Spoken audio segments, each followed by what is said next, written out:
आज हम लोग देखेंगे अगर हम बात करें जो किंगडम थे, जगत थे, उसका क्लासिफिकेशन देख लिया था, 5 किंगडम क्लासिफिकेशन, जिसने जो कि आर एच विटेकर द्वारा दिया गया था, जिसमें हमने मोनेरा प्रोटेस्टा पढ़ लिए थे। आज हम स्टार्ट कर रहे हैं फंगस। ठीक है, तो स्टार्ट करते हैं। चलिए, फंगस यानी कि कवक जगत। ठीक है, फंगस को हम क्या बोलते हैं? कवक जो बोलते हैं। ठीक है, तो हमारा जो किंगडम है वो क्या है? फंगस। ठीक है, फंगस जगत। ठीक है, किंगडम, जिसको कि आप फंजाई के नाम से जानते हैं। आप लोगों ने फंगस को कहीं भी अगर उगते हुए देखा होगा। ठीक है, जैसे कि मशरूम है, वो भी एक प्रकार का फंगस ही है। जैसे कि हम ईस्ट के नाम से जानते हैं, उसका यूज़ हम करते हैं बेकरी जो इंडस्ट्री होती है। ठीक है, तो ये भी क्या है? एक प्रकार का फंगस ही है। ठीक है, इसके अतिरिक्त बहुत सारे जो फंगस होते हैं जिनका कि चिकित्सा क्षेत्र में उपचार होता है, जैसे पेनिसिलियम। ठीक है, ये इससे एंटीबायोटिक्स बनाई जाती हैं। ठीक है, तो ये क्या है? काफ़ी सारे जो फंगस के एग्जाम्पल है। तो चलिए इनके बारे में डिटेल से देख लेते हैं। और हाँ, आपको स्टार्ट कराने से पहले बता दूं कि हम लोग 11th है एनसीईआरटी।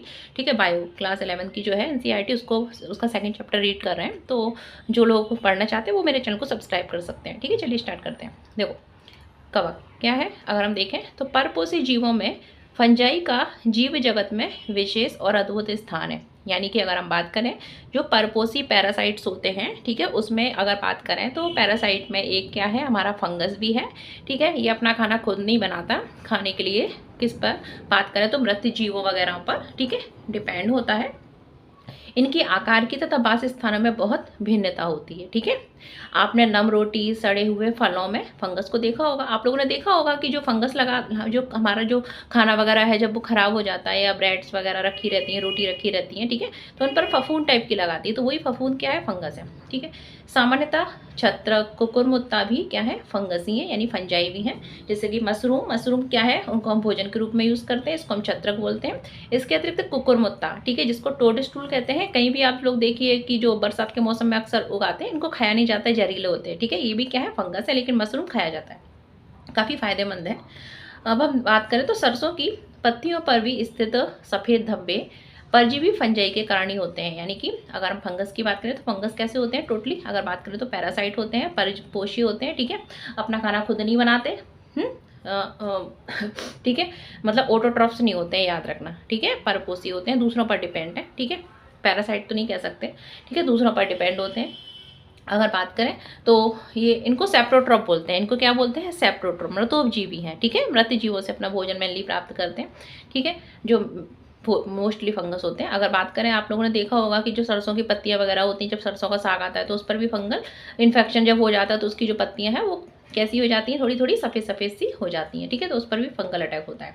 कुछ एक कोशिकीय फंगस जैसे कि ईस्ट का उपयोग हम रोटी और बियर बनाने में करते हैं। ठीक है, हमारे लिए महत्वपूर्ण है, ये उपयोगी है। क्या नाम है? ईस्ट, याद रखना, ईस्ट। ठीक है, ईस्ट का यूज़ हम काय में करते हैं? रोटी बना वगैरह। ठीक है, कैसी रोटी? घर वाली रोटी नहीं, जिसमें हम थोड़ी मोटी मोटी सी रहती, ब्रेड वगैरह। ठीक है, रोटी का मतलब यहाँ डबल रोटी को बोलते हैं ना, ब्रेड। ठीक है, ब्रेड वगैरह, पाव वगैरह और बियर बनाने में इनका यूज़ करते हैं।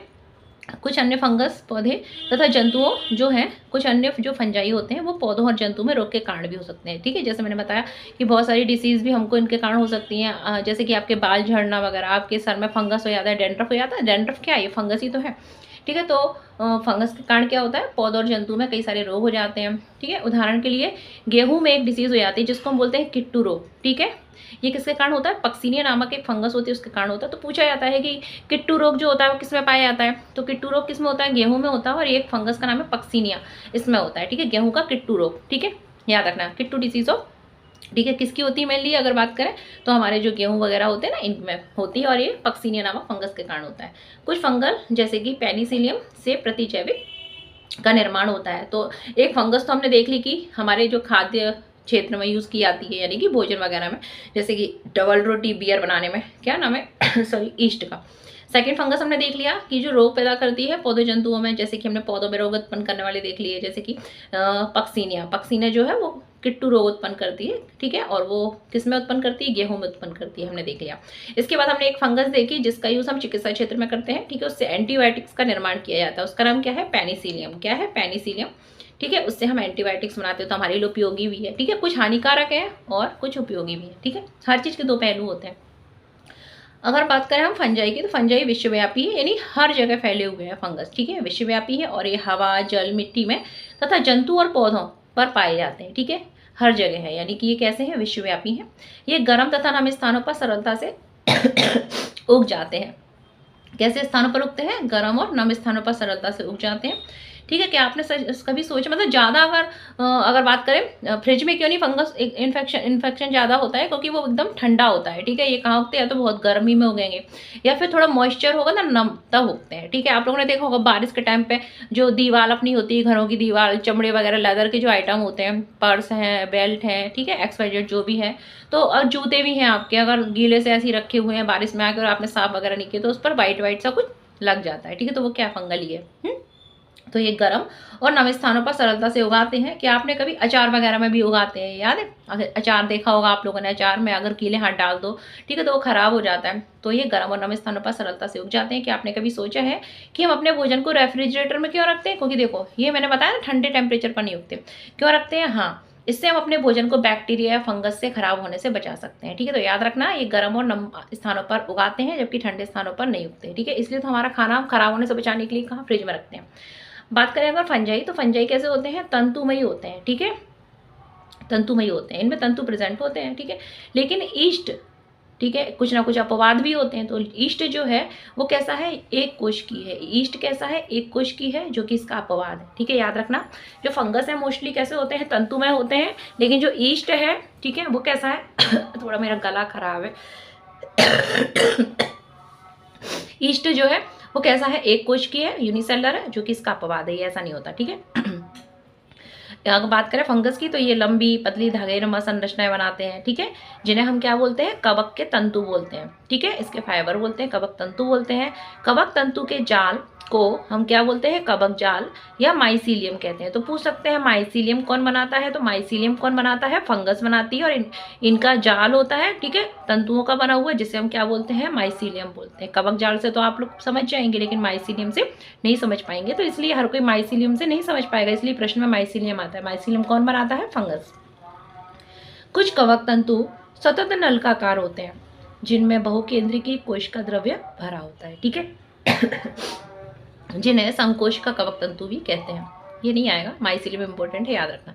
अन्य कवक तंतुओं में सेप्टम पट्टी होते हैं, फंजाई की कोशिका भित्ति काइटिन और पॉलीसेकेराइड की बनी होती है। मोस्ट इंपॉर्टेंट है कि पूछा जाता है कि जो सेल वॉल होती है, ठीक है, सेल वॉल हमने देखा था प्लांट में प्रेजेंट होती है, एनिमल में नहीं होती, लेकिन याद रखना जो फंगस होते हैं उनमें भी सेल वॉल प्रेजेंट होती है। ठीक है, और फंगल जो है, फंगस यानी कवक की सेल वॉल जो है फंजाई की, वो किसकी बनी होती है, काइटिन पॉलीसेकेराइड की बनी होती है, याद रखना। ठीक है, इंपॉर्टेंट है। ठीक, अब आगे देखते हैं, आगे क्या है, आगे हमारी एनसीईआरटी में दिया हुआ है कि अधिकांश फंजाई कैसे होते हैं, परपोषी होते हैं। ठीक है, अपना खाना खुद नहीं बनाते, दूसरे पर डिपेंड होते हैं। ये मृत, अगर बात करें तो मृत जो पदार्थ है, ठीक है, उसमें घुलनशील कार्बनिक पदार्थों को अवशोषित कर लेते हैं। मतलब कोई भी डेड ऑर्गेनिज्म, कोई जीव है वो मर गया, ठीक है, उसमें से जो कार्बनिक पदार्थ हैं, ठीक है, घुलनशील का, जब वो सड़ता गलता है तो उसमें से घुलनशील जो कार्बनिक पदार्थ है उसको क्या कर लेते हैं, एब्जॉर्ब कर लेते हैं। इसलिए इन्हें मैंने बताया था आपको, मृतोपजीवी कहते हैं, याद रखना। ठीक है, सेप्रोट्रॉप्स क्या बोलते हैं, मृतोपजीवी सेप्रोट्रॉप कहते हैं। ठीक है, ऑटोट्रॉप वो होते हैं जो अपना खाना खुद बनाते हैं, और ये क्या होते हैं, मृतोपजीवी। ठीक है, क्योंकि यह अपना खाना किससे प्राप्त करते हैं, मृत जीवों से। ठीक है, तो ये मृतोपजीवी कहते हैं, इनको सेप्रोट्रॉप्स कहते हैं। यह फंजाई, जो फंजाई सजीव पौधों तथा जंतुओं पर निर्भर होती हैं, उन्हें क्या बोलते हैं, परजीवी। ठीक है, मैंने बताया था मोस्टली कैसे होते हैं, मृतोपजीवी होते हैं, लेकिन कुछ कुछ लिविंग पर भी डिपेंड होते हैं। हमने पढ़ा था सरसों, ठीक है, सरसों में पढ़ा था, ठीक है, गेहूं में पढ़ा था किट्टू डिसीज, ठीक है, सरसों में पढ़ा था हमने, सरसों में था ना, उसकी जो पत्तियां जो होती हैं वो कैसी हो जाती हैं, पीली पीली सी हो जाती हैं, पढ़ा था। ठीक है, तो कुछ जो होते हैं वो लिविंग पर भी डिपेंड होते हैं, उन्हें हम क्या बोलते हैं, उनको परजीवी बोलते हैं। लेकिन आपसे अगर प्रश्न पूछा जाए पेपर में कि फंगस कैसा है, ठीक है, उसमें पोषण, तो याद रखना सेप्रोट्रॉप्स यानी मृतोपजीवी पोषण उसमें प्रेजेंट होता है। ये कुछ अपवाद होते हैं। ठीक है, अब देखते हैं, ये शैवाल और लाइकेन के साथ तथा उच्च वर्ग की पौधों के साथ एक स्ट्रक्चर बनाते हैं, जिसको क्या बोलते हैं, कवकमूल बोलते हैं। क्या बनाते हैं, कवकमूल बनाकर रहते हैं। ठीक है, ऐसी फंजाई सहजीवी कहलाती हैं। क्या कहलाती है, सहजीवी, यानी कि ये सिम्बायोसिस रिलेशनशिप दर्शाते हैं, जिसमें क्या होता है कि ये किसी भी, जैसे शैवाल के साथ, ठीक है, जैसे कि एक फंगस है वो शैवाल के साथ मिलती है, और एक, ठीक है, उसको जो संबंध होता है उसे क्या बोलते हैं, सहजीवी रिलेशनशिप बोलते हैं। ठीक है, जैसे कि मैंने यहाँ पे अगर बात करें तो लाइकेन क्या है, लाइकेन जो है, थोड़ा इसमें गलत लिखा है, शैवाल तथा लाइकेन के साथ ये नहीं होता।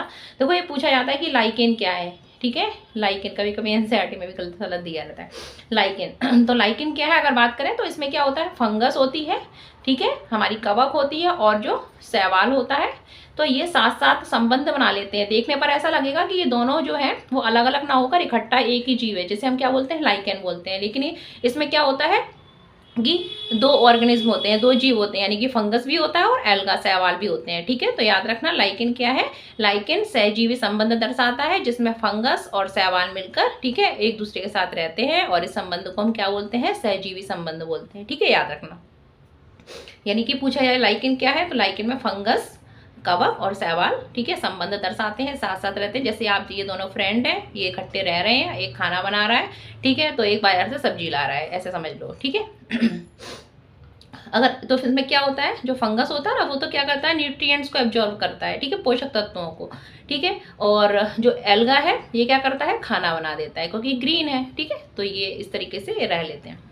बात करें फंजाई में, जनन काय के जनन विखंडन और मुकुलन द्वारा होता है। जो फंगस होती है उसमें रिप्रोडक्शन किस तरीके से होता है, तो उसमें रिप्रोडक्शन की कई विधियां हैं, ठीक है। काय खंडन द्वारा होता है, ठीक, फ्रैगमेंटेशन, विखंडन वगैरह, बडिंग इत्यादि के द्वारा इसमें होता है, ठीक है। और इसके अतिरिक्त बात करें तो इसमें स्पोर फॉर्मेशन भी होता है, ठीक है। इसमें स्पोर होते हैं, बीजाणु होते हैं, जिनको हम क्या बोलते हैं, कोनिडिया बोलते हैं, याद रखना, कोनिडिया। तो जो फंगस होती है, ठीक है, उसमें अलैंगिक जनन जो होता है वो किसके द्वारा होता है, बीजाणुओं द्वारा होता है, और जिनको हम क्या बोलते हैं, कोनिडिया बोलते हैं, ठीक है। ये हो गया। तो इसमें जनन की कई विधियां हैं, जैसे कि जो एक तो है क्या है, कोनिडिया द्वारा, इसके अतिरिक्त विखंडन, मुकुलन, बडिंग द्वारा भी होता है, ठीक है, कई सारी विधियां हैं, को याद रखना, कोनिडिया, ठीक है। अगर बात करें हम इसके बाद, तो ये कुछ भी नहीं है इतना, ठीक है। हाँ, ये भी, हाँ, ये देख लेते हैं। तो क्या है इसमें, अगर बात करें लैंगिक जनन, ठीक है, हमने असेक्सुअल का देख लिया, अब हम देखते हैं लैंगिक जनन जो है निषिक्तांड, जिसे कि हम ऊस्पोर कहते हैं, ठीक है, एस्कस बीजाणु तथा बेसिडियस जीवाणु द्वारा होता है, ठीक है। सेक्सुअल रिप्रोडक्शन जो होता है इसमें वो कैसे होता है, ऊस्पोर, ठीक है, जिसे क्या बोलते हैं, एस्कस बीजाणु और बेसिडियस बीजाणु बोलते हैं, ठीक है। स्पोर उनके द्वारा होता है। विभिन्न जो स्पोर होते हैं, बीजाणु होते हैं, जिनको हम स्पोर बोलते हैं, सुस्पष्ट रचनाओं से उत्पन्न होते हैं, जिन्हें हम क्या बोलते हैं, फलनकाय बोलते हैं, ठीक है, क्या बोलते हैं, फलनकाय बोलते हैं, ठीक है। अब बात करें अगर इसके सेक्सुअल रिप्रोडक्शन की, तो इसके लैंगिक चक्र में निम्नलिखित, लैंगिक जो चक्र होता है ना सेक्सुअल रिप्रोडक्शन, उसमें साइकिल, इसमें क्या होता है, निम्नलिखित अवस्थाएं होती हैं, ठीक है। इसके लैंगिक चक्र में निम्नलिखित चरण या स्टेप होते हैं। याद रखना, इसमें जो लैंगिक जनन होता है वो उसमें एस्कस स्पोर और बेसिडियस स्पोर, यानी कि बीजाणु और बेसिडियस जीवाणु के द्वारा होता है, बस इतना याद रखना, एस्कस और बेसिडियस स्पोर द्वारा होता है, किसमें, फंगस में, सेक्सुअल वाला। और सेक्सुअल का हमने देख लिया, इसमें बडिंग वगैरह के द्वारा होता है, ठीक है, बडिंग वगैरह, विखंडन, मुकुलन द्वारा होता है, ठीक है।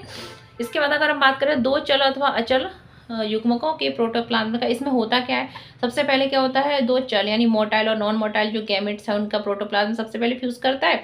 इस प्रक्रिया को क्या बोलते हैं, हम सबसे पहले प्लाज्मोगेमी कहते हैं। फिर इनका क्या होता है, केंद्रकों का संलयन होता है, जिसे कि हम केंद्रक संलयन बोलते हैं, ठीक है। सबसे पहले क्या मिल रहा है, प्रोटोप्लाज्म मिलते हैं, एंड बाद में क्या मिलता है, इसमें न्यूक्लियस फ्यूज होते हैं, ओके।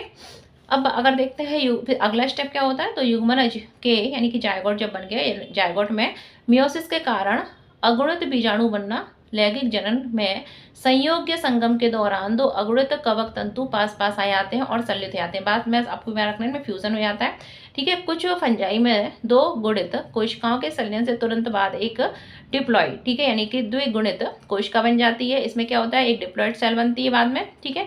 यद्यपि अन्य जो फंगस होती है उनमें क्या होता है, एक मध्यवर्ती द्विकेंद्री की अवस्था, अर्थात एक कोशिका से में दो केंद्रक बनते हैं। कुछ में क्या होता है, एक में दो केंद्रक बन जाते हैं। ऐसी अवस्था को क्या बोलते हैं, केंद्रक युग्म अवस्था कहते हैं, क्योंकि दो केंद्रक है युग्म जोड़े में, तो ऐसी अवस्था को क्या बोलते हैं, केंद्रक युग्म अवस्था कहते हैं। तथा इस अवस्था को फंगस की द्विकेंद्रीय प्रावस्था भी कहते हैं, क्योंकि इसमें दो केंद्रक होते हैं, ठीक है। बाद में क्या होता है, इसमें जो पेरेंटल जो न्यूक्लियस है फ्यूजन हो जाता है, संलयन हो जाता है उनका, और कोशिका डिप्लॉइड हो जाती है, ठीक है। वैसे इतना ये कुछ आता नहीं है, बस मैंने आपको क्या बताया, इसमें आने की चीज़ें यही है कि जो फंगस है, ठीक है, ये कैसे होते हैं, मृतोपजीवी होते हैं, मोस्टली परजीवी का भी नहीं आते, मृतोपजीवी होते हैं। इनकी cell wall chitin and polysaccharide की बनी होती है, ठीक है। और इसमें जो तंतु में स्ट्रक्चर जालनुमा बनती है वो माइसीलियम कहलाती है। और इसमें जो है पेनिसिलियम जो फंगस थी उसका हम उपचार में करते हैं, उससे एंटीबायोटिक्स बनाई जाती है, ठीक है। ये अगर बात करें तो गर्म और नम स्थानों पर उगते हैं, ठंडे स्थानों पर नहीं उगते हैं। ईस्ट क्या है? ईस्ट एक फंगस है जिसका यूज़ हम काय में करते हैं? हम बेकरी वगैरह में करते हैं, ठीक है। और गेहूं में टिट्टू डिसीज होती है पक्सीनिया नामक फंगस के कारण, ठीक है। कुछ फंगस जो होती हैं वो लिविंग जो चीज़ें होती हैं जैसे कि उन पर भी आक्रमण कर देती हैं, ठीक है, याद रखना। ज़्यादातर नॉन लिविंग पर करती हैं, उगती हैं, ठीक है। ये हो गया। इसके बाद अगर हम बात करें, हमारी अगली है जैसे कि हम बोलते हैं फाइकोमाइसिटीज़, ठीक है। क्या बोलते हैं? फाइकोमाइसिटीज़। इसमें देख लेते हैं इसमें कौन कौन आते हैं। तो फाइकोमाइसिटीज़ जलीय आवासों, सड़ी गली लकड़ी, नम तथा सीलन भरे स्थानों तथा पौधों पर अविकल्पी परजीवी के रूप में पाए जाते हैं। ये भी एक टाइप का फंगस है। फाइकोमाइसिटीज़ में आते हैं ये सारे, और ये कहाँ उगते हैं? इनको कई फंगस को हम क्लासीफाई कर सकते हैं, ठीक है। विभिन्न इनको भागों में हम डिवाइड कर सकते हैं। जैसे फाइकोमाइसिटीज ये कहाँ उगते हैं? अगर जल में, सड़ी गड़ी लकड़ी वगैरह, ठीक है, नम तथा सीलन बल, मतलब जहाँ थोड़ा पानी वगैरह हो, मॉइस्चर हो, ठीक है, सड़ी गड़ी लकड़ियाँ हो, नम जगह हो, सीलन भरे स्थान हो तथा पौधों के अविकल्पी परजीवी के रूप में सॉरी ये पाए जाते हैं, ठीक है। सड़ी गली लकड़ी वगैरह में कौन से? फाइकोमाइसिटीज, याद रखना। बात करें अगर कवक जाल अपतटीय तथा बहुकेंद्रिकीय होता है, ठीक है। इसमें जो वो माइसीलियम जो जाल बनता है वो कैसा होता है? अपतटीय और बहुकेंद्रिक, बहुत सारे केंद्रक इसमें प्रेजेंट होंगे। हमने कवक जाल देखा था ना, माइसीलियम बोलते हैं। इसमें बात करें तो अलैंगिक जलन चल बीजाणु, इसमें क्या होते हैं? मोटाइल स्पोर प्रेजेंट होते हैं, अथवा नॉन मोटाइल स्पोर, दोनों के द्वारा होता है, ठीक है। मोटाइल भी होते हैं और नॉन मोटाइल भी होते हैं, उसके द्वारा होता है। ये बीजाणु धानी में, ठीक है, अंतर जाति उत्पन्न होते हैं और दो युग्मकों के संलयन से युग्माणु बनते हैं। वही जायगोट वायगोट बनेगा। युग्मकों के आकार की एक जैसी अथवा भिन्न भिन्न हो सकती है, ठीक है। आपको कुछ नहीं याद रखना, आपको याद रखना है फाइकोमाइसिटीज क्या है? ये फंगस, इसमें विभिन्न प्रकार के जो फंगस हैं, ठीक है, वो आते हैं फाइकोमाइसिटीज में, ठीक है। फंगसों का रखा गया, क्लासिफाई किया गया है। तो इसमें कौन कौन से आते हैं? इसमें म्यूकर आते हैं, राइजोपस आते हैं, ठीक है, और एल्बुओ आते हैं। अगर म्यूकर की बात करें तो ये फंगस का टाइप है, राइजोपस भी फंगस का टाइप है। ये रोटी के कवक पहले, मतलब वही जो रोटी वगैरह ब्रेड वगैरह पर उगते हैं ना, तो ठीक है। तो कौन कौन से? म्यूकर है, राइजोपस है, एल्बुओ है। एल्बुओ किस पर उगता है?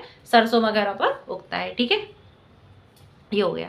इसके बाद अगला जो फंगस है वो उसमें आते हैं बहुत सारे, उनको हम सम्मिलित करते हैं एस्कोमाइसिटीज में, कुछ फंगस को, ठीक है। ये फंगस कैसे होते हैं जिनको हम एस्कोमाइसिटीज में रखते हैं, ठीक है। देखो फाइकोमाइसिटीज हमने देख लिया, ठीक है।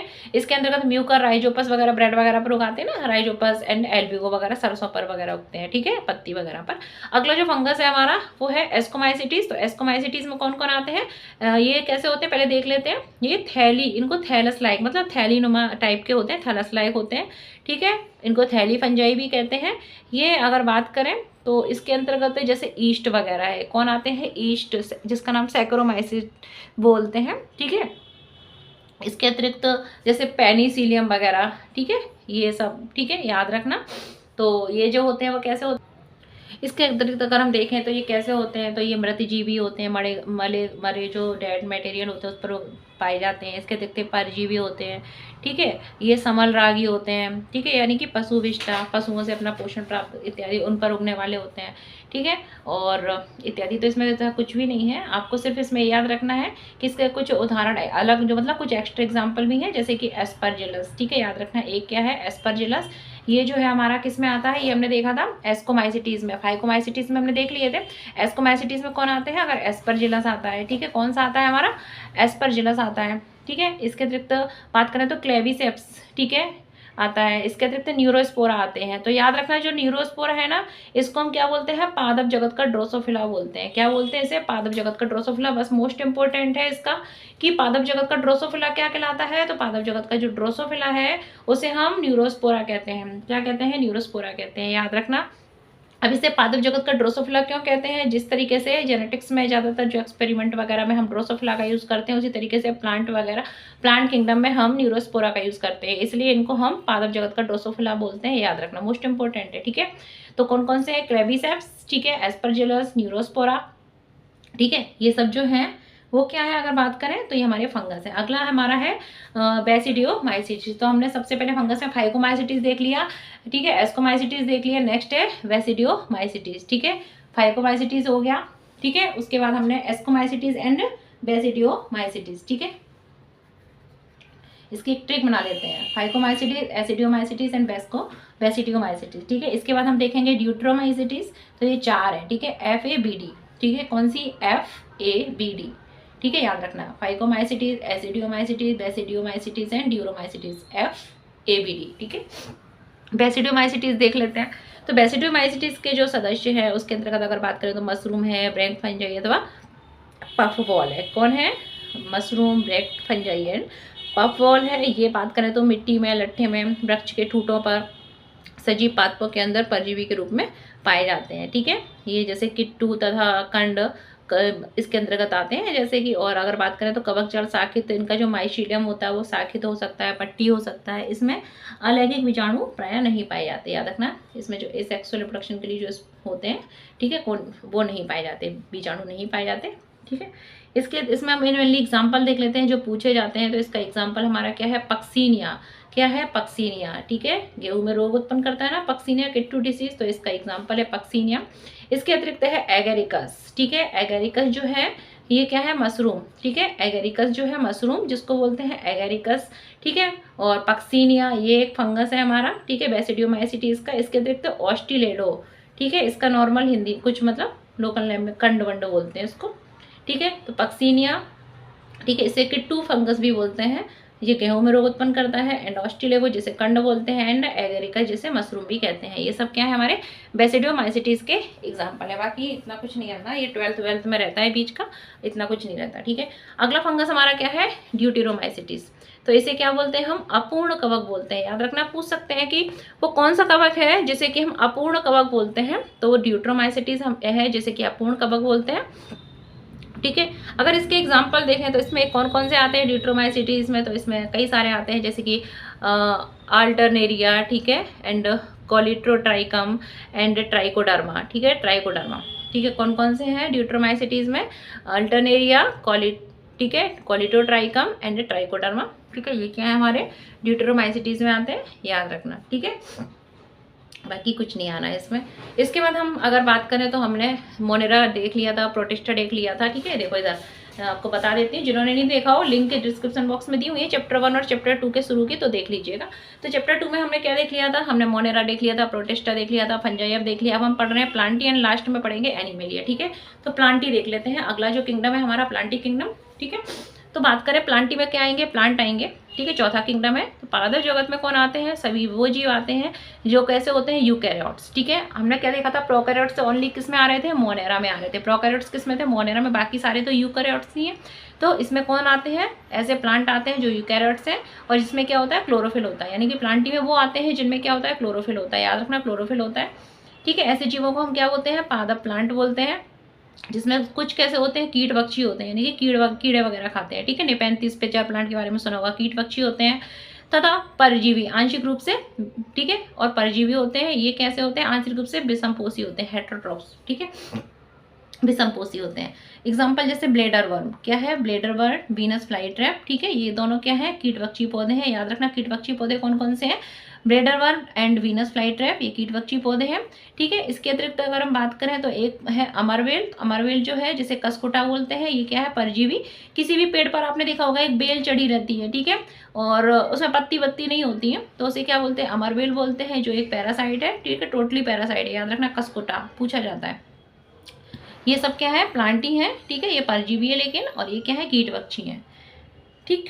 इसके बाद अगर हम बात करें पादप कोशिकाओं में, कोशिका भित्ति होती है, सेल वॉल पाई जाती है। जो प्लांट सेल है उनमें क्या होती है, सेल वॉल प्रेजेंट होती है, और जो सेल वॉल किसकी बनी होती है, सेलुलोज की बनी हुई होती है। हम लोगों ने देखा था कि जो फंगस थी उसकी सेल वॉल किसकी बनी हुई थी, काइटिन की बनी हुई थी, और जो प्लांट है उनकी सेल वॉल सेलुलोज की बनी होती है, ठीक है। और इनकी संरचना के बारे में अगर हम डिटेल में कब पढ़ेंगे, जो चैप्टर 3 पढ़ेंगे ना, तब प्लांट के बारे में पूरा पढ़ेंगे, उसकी लीफ, ठीक है, उसका स्ट्रक्चर पूरा, रूट, फ्लावर वगैरह सब कुछ आगे हमको पढ़ना है।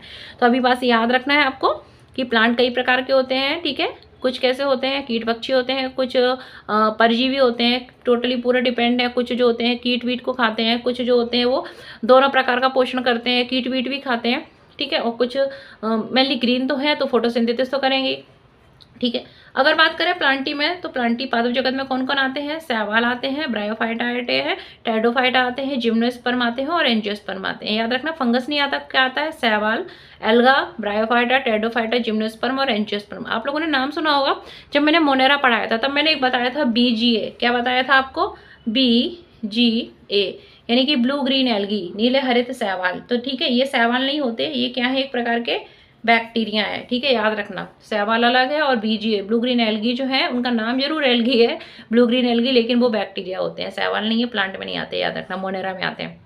तो प्लांट की जगत में कौन आ गए, alga, bryophyta, pteridophyta, gymnosperm, angiosperm. ठीक है, एल्गा मतलब शैवाल। अगर बात करें पादपों के जीवन चक्र में, तो इसमें क्या होता है, 2 अवस्थाएं होती हैं। ठीक है, एक क्या होती है, डिप्लॉइड बीजाणु उद्भिद, तथा दूसरी होती है हैप्लॉइड। एक डिप्लॉइड फेज होती है, एक हैप्लॉइड फेज होती है। ठीक है, गैमेटोफेज वगैरह ये होती है। इन दोनों में क्या होता है, अल्टरनेशन ऑफ जनरेशन, यानी पीढ़ी का अंतरण होता है। ठीक है, अभी देखेंगे साइकिल, तब उसमें अच्छे से देखेंगे, अभी तो आपस नाम जानते रहिए, ये तो इंट्रो है, प्लांट होते क्या है।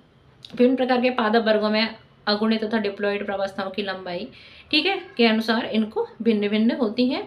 बात करें अगर, तो युग्मनज जो होता है उसमें मियोसिस विभाजन के द्वारा हैप्लॉइड स्पोर बनते हैं। ठीक है, स्पोर कैसे होते हैं, हैप्लॉइड होते हैं। ठीक है, जायगोट से मियोसिस डिवीजन के बाद बनते हैं। यह बीजाणु अंकुरित होकर गैमेटोफाइट यानी युग्मोद्भिद बनाते हैं, एंड युग्मक जो है युग्मोद्भिद पर बनते हैं। ठीक है, ये संलयन होकर पुनः डिप्लॉइड युग्मनज बनाते हैं, एंड युग्म। इस तरीके से इसमें क्या होता है, अल्टरनेशन ऑफ जनरेशन होता है। अभी इसका भूल जाओ, ये हम कब पढ़ेंगे, चैप्टर 3 में पढ़ेंगे। तो अभी आपको क्या याद रखना है कि प्लांटी में कौन आते हैं, जो ग्रीन प्लांट मेनली होते हैं वो आते हैं। ये कीट पक्षी होते हैं, परजीवी भी होते हैं। ठीक है, नाम क्या है, Venus flytrap and ब्लैडरवर्ट and Cuscuta, इधर अमरवेल परजीवी है। ठीक है, प्लांट में कौन कौन पढ़ने हैं हमको, शैवाल, ब्रायोफाइटा, टेरिडोफाइटा, जिम्नोस्पर्म और एंजियोस्पर्म पढ़ने हैं। ठीक है, बस इतना याद रखो। इसके बाद ये जो है ना, ये पूरा नीचे का ये चैप्टर 3 में अच्छे से दिया हुआ है, तो वहीं पे पढ़ना, वहीं समझ में आएगा।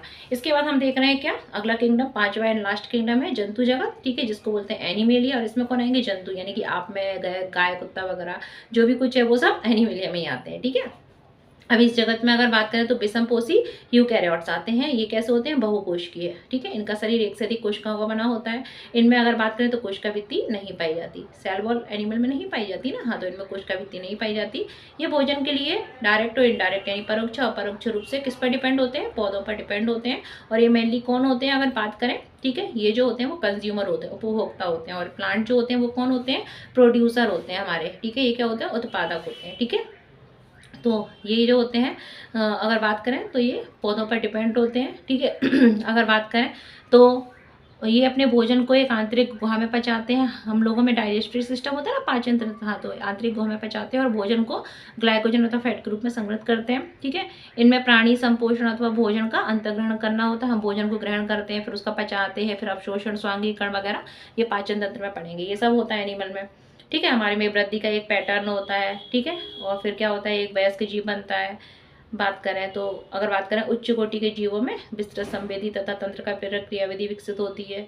इनमें से अधिकांश चलन करने में सक्षम होते हैं। बस अब देखो आपको बताती हूँ समरी टाइप की इसमें, कि जो एनिमल किंगडम है इसमें ये 5वां किंगडम है, इसमें कौन होते हैं, हेटेरोट्रॉप्स विषमपोषी यूकैरियोट आते हैं, जो अपने भोजन के लिए प्लांट पर डिपेंड होते हैं, यानी कि ये मेनली क्या होते हैं, उपभोक्ता होते हैं। ठीक है, इनमें सेल वॉल नहीं पाई जाती, ये अपने भोजन को मुख से ग्रहण करते हैं। ठीक है, प्राणी संपोषण। ठीक है, और ये क्या बात करें तो इनमें पाचन वाचन भी होता है। ठीक है, इनमें शरीर में वृद्धि वगैरह का पैटर्न प्रेजेंट होता है। ठीक, इसके बाद अगर बात करें लैंगिक जनन नर और मादा में संगम से होता है, फ्यूजन होता है इसमें। ठीक है, मेटिंग वगैरह होती है, संगम से होता है, और बाद में फिर क्या बनता है, भ्रूण का विकास होता है, एम्ब्रियोनिक डेवलपमेंट होता है। ठीक है, यानी कि इसमें क्या होता है, मेल जो फीमेल होते हैं उनमें क्या होता है, अगर बात करें तो रिप्रोडक्शन जब होता है उसके बाद क्या बनता है, हमारा जायगोट बनता है, जायगोट से एम्ब्रियो वगैरह बनता है। ठीक है, इस तरीके से पूरा हमको पढ़ना है। ये हम कहाँ पढ़ेंगे, चैप्टर 4 में पढ़ेंगे। ठीक है, तो हमने मेन देख लिया कि प्लांट क्या होते हैं एंड एनिमल क्या होते हैं। ठीक है, तो ये 5 किंगडम क्लासिफिकेशन जो था वो कंप्लीट हो गया। अब हम पढ़ेंगे वायरस क्या होते हैं। ठीक है, क्योंकि वायरस जो है वो ना तो लिविंग है ना नॉन लिविंग है। देखो ये 5 किंगडम क्लासिफिकेशन था, किसने दिया था, RH विटेकर ने। तो मोनेरा हम पढ़ चुके थे, जिन्होंने नहीं पढ़ा वो पढ़ लेना। प्रोटिस्टा भी पढ़ लिया था, आज पढ़ा फंजाई, प्लांटी, एनिमिलिया। ये 5 किंगडम क्लासिफिकेशन कंप्लीट हो गया। अब हम देख लेते हैं कि वायरस क्या होते हैं, क्योंकि वायरस ना तो लिविंग है एंड ना ही नॉन लिविंग है। इन्हें हम जीवित और अजीवित के बीच की कड़ी के रूप में जानते हैं। ठीक है, फिर ये चैप्टर कंप्लीट हो जाएगा एंड 3rd चैप्टर कल स्टार्ट करेंगे। तो देखो अगर हम बात करें वायरस जो है विषाणु। ठीक है, ये हम देखेंगे, फिर हम देखेंगे वायरॉइड क्या होते हैं, फिर हम देखेंगे प्रियॉन्स क्या होते हैं, एंड लाइकेन बताया था ना, सहजीवी संबंध एल्का एंड फंगस के बीच में। ठीक है, यानी शैवाल और फंगस बनाते हैं, बताया था अभी आपको लाइकेन के बारे में। ठीक है, सबसे पहले देखते हैं कि वायरॉइड्स, प्रियॉन्स एंड लाइकेन क्या है, इन पर प्रश्न पूछे जाते हैं। ठीक है। तो देखो विटेकर, RH विटेकर थे ना, उन्होंने 5 किंगडम क्लासिफिकेशन दिया था, कल मैंने बताया था, जिन्होंने नहीं देखा हो देख लेना, लिंक दी हुई है। ठीक है। तो इन्होंने 5 जगत वर्गीकरण दिया, जिसमें अगर बात करें लाइकेन तथा अकोष्ठीय जीवों जैसे कि वायरस, वायरोइड्स, प्रायन्स का कोई उल्लेख नहीं किया। आप लोगों ने पढ़ा भी तो पढ़ा ना, लाइकेन कहाँ है, लाइकेन को तो किसी में रखा नहीं, कोई सी किंगडम में, ना वायरस को रखा, ना वायरोइड को रखा, ना प्रायन्स को रखा, किसी में नहीं रखा। हमने देख जरूर लिया कि लाइकेन क्या होता है, दो जीव जब साथ साथ रहते हैं तो उस संबंध को, कैसे जीव जैसे कि लाइकेन में एल्गा एंड फंगस साथ है, तो उस संबंध को हम सहजीवी संबंध बोलते हैं, और उसको जो इकट्ठा एक स्ट्रक्चर बनता है उसको लाइकेन कह देते हैं। लेकिन अब इनको कहाँ रखें, ठीक है, ऐसा कोई स्थान तो दिया नहीं था वर्गीकरण में। ठीक है। तो हम इनका वर्गीकरण आपको मतलब इनके बारे में अलग से बता रहे हैं। तो देखो क्या है, अगर हम बात करें तो आपको कभी ना कभी जुकाम फ्लू होता है, जैसे मुझे अभी गला खराब है मेरा, हो सकता है कोई वायरस नहीं अटैक किया हो, क्या पता। ठीक है। तो जब भी अगर बात करें, नहीं मेरा तो शायद ठंड से हो गया, मैंने क्या करा था, कल मॉर्निंग में एप्पल फ्रिज से निकाला और ठंडा ठंडा दूध निकाला और पी गई थी। ठीक है। और एप्पल खा लिया था ठंडा, तो ठंड से हो गया है, वो होता है ना सर्दी गर्म। उसके बाद फिर मैंने कॉफ़ी पी ली थी, तो इसलिए ठंडे गर्म कर गया। ठीक है। अब देखते हैं, मेरा जुकाम जाने तो इधर देखते हैं, कभी कभी क्या होता है हमको जुकाम फ्लू वगैरह हो जाता है। ठीक है। क्या आप जानते हैं कैसे हुआ, ये वायरस से भी हो सकता है हमको। ठीक है। अब हम देखते हैं वायरस मेनली होते क्या है। तो देखो ये रहा हमारा वायरस, ठीक है, दिख रहा है वायरस। ठीक है। तो देखो अगर हम बात करें, वायरस जो है वो ना तो लिविंग होते हैं ना ही, ठीक है, जीवित होते हैं ना ही अजीवित होते हैं। इन्हें हम लिविंग और नॉन लिविंग के बीच की कनेक्टिव लिंक बोलते हैं, जीवित और अजीवित के बीच की कड़ी बोलते हैं वायरस। ठीक है। क्योंकि जैसे ही हमारे कोशिका के अंदर जाते हैं वैसे ही ये जीवित ऐसा मतलब दिखने लगे ये जीवित हो गए, और जब कोशिका के बाहर होते हैं तो ये मृतप्राय होते हैं, इसलिए इनको, ठीक है, कोशिका के बाहर ये रवेदार जैसे होते हैं, ठीक है, क्रिस्टल फॉर्म में होते हैं। ठीक है। और जब ये कोशिका के अंदर आते हैं तो उसको संक्रमित कर सकते हैं। ठीक है। इसलिए इनको जीवित और अजीवित के बीच की कड़ी के रूप में कहा जाता है। अब वायरस होते क्या है, तो वायरस के बारे में अगर बात करें तो दिमित्री इवानोव्स्की थे 1892 में, वायरस के बारे में सबसे पहले बताया था उन्होंने। तंबाकू, ठीक है, टोबैको होता है, टोबैको की लीफ में देखा सबसे पहले। ठीक है। और संक्रमण को देखा तो उन्होंने टोबैको लीफ में वायरस को देखा सबसे पहले, और टोबैको में जो रोग था उसे क्या बोलते हैं, मौजिक रोग। ठीक है। उसके रोगाणु को सबसे पहले पहचाना था और उन्होंने इसको वायरस नाम दिया। तो पूछते हैं वायरस जो है, ठीक है, उसको सबसे पहले किसने खोजा था, तो दिमित्री इवानोव्स्की ने। ठीक है। TMB वायरस को सबसे पहले देखा था। TMB को क्या बोलते हैं, TMB यानी कि टोबैको मोजिक वायरस। ठीक है। तंबाकू में रोग उत्पन्न करने वाला वायरस था, इन्होंने देखा, उन्होंने इसको वायरस नाम दिया। ये बैक्टीरिया से बहुत छोटे होते हैं। ठीक है। इनकी माप अगर बात करें बैक्टीरिया से भी छोटी थी। ठीक है। तो ये वायरस है। इसके बाद अगर हम बात करें कि एक थे जिनका नाम था MW वेंजरिने। ठीक है। इन्होंने पाया कि संक्रमित तंबाकू के पौधे का रस जो है वो, अगर बात करें तो हेल्दी जो तंबाकू के पौधे हैं उनको भी संक्रमित करने की क्षमता रखता है। ठीक है। तो उन्होंने इस जो लिक्विड था, जो रस था, उसको क्या बोला, कंटेजियम बाइवम फ्लूडम कहा। क्या कहा, संक्रामक जीवित तरल कहा। तो याद रखना तंबाकू जो था उसमें TMB वायरस सबसे पहले कि वह किसने बताया था, TMB वायरस के बारे में दिमित्री इवानोव्स्की ने लिखा बताया था, और इसे कंटेजियम बाइवम फ्लूडम किसने कहा था, वेंजरिक ने कहा था। ठीक है। याद रखना। ठीक। अगर हम बात करें वायरस, तो वायरस होता है क्या, तो वायरस में क्या होता है, प्रोटीन प्रेजेंट होती है। ठीक है। प्रोटीन के अतिरिक्त क्या होता है, अनुवांशिक पदार्थ भी होता है। वायरस जो होता है उसमें प्रोटीन भी होती है और अनुवांशिक पदार्थ होता है। ठीक है। अगर बात करें ये RNA और DNA जो वायरस है उसमें क्या हो सकता है, जो अनुवांशिक पदार्थ होता है वो DNA भी हो सकता है एंड RNA भी हो सकता है, याद रखना।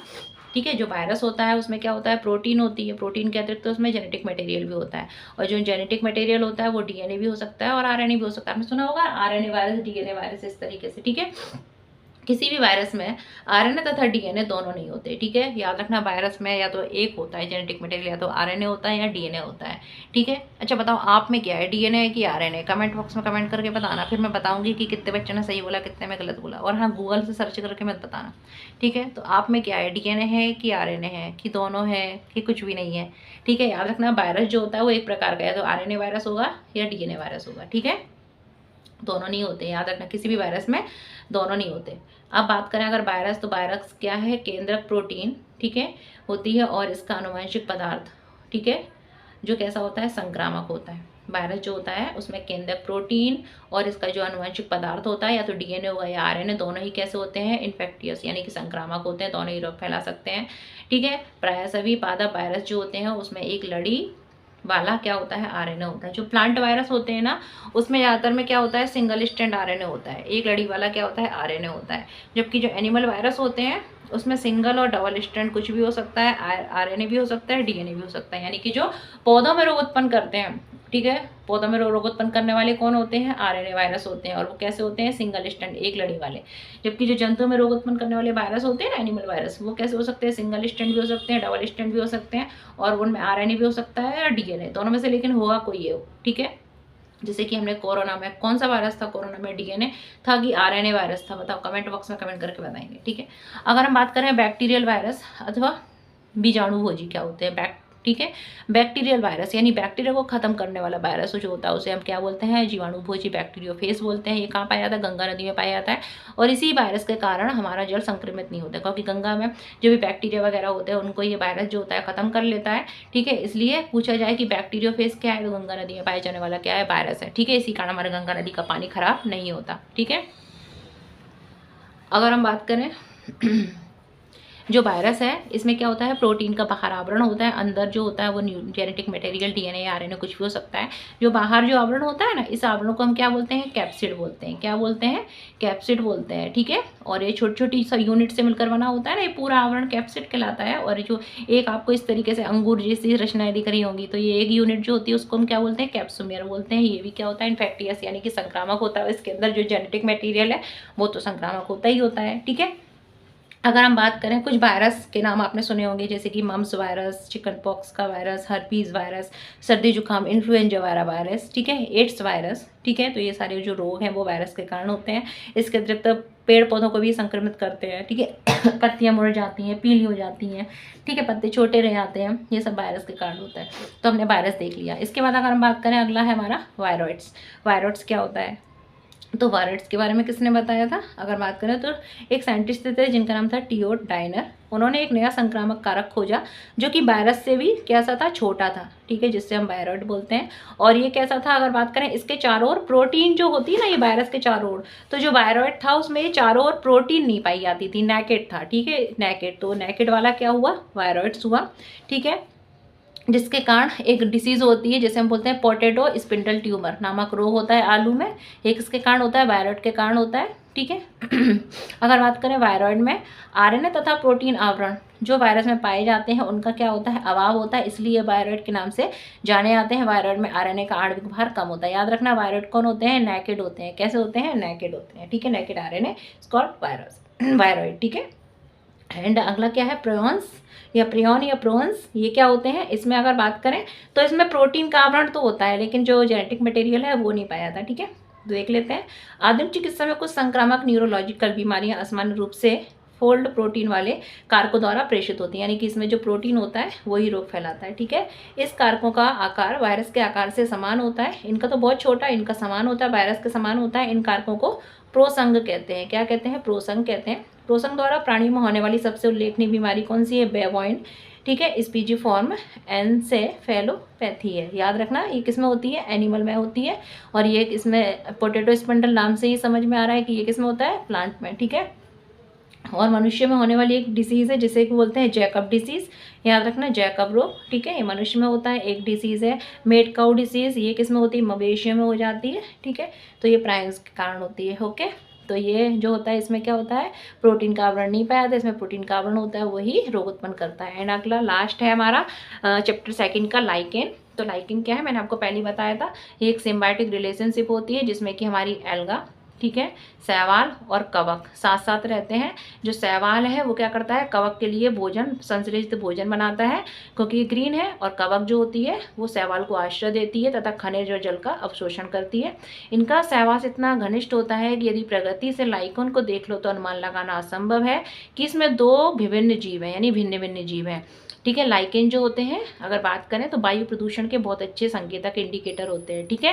प्रदूषित क्षेत्र में ये नहीं उगते। तो हमारा कंप्लीट हो गया, हम लोगों ने पढ़ लिया वायरस क्या होते हैं, वायरॉइड्स क्या होते हैं, प्रियॉन क्या होते हैं, लाइकेन क्या होते हैं। इसके अतिरिक्त फंगस हमने देख ली, ठीक है, फाइकोमाइसिटीज, एसिडियोमाइसिटीज, बेसिडियोमाइसिटीज एंड ड्यूटेरोमाइसिटीज। और इसके पहले हम लोग देख चुके थे मोनेरा प्रोटिस्टा और प्लांट, ठीक है।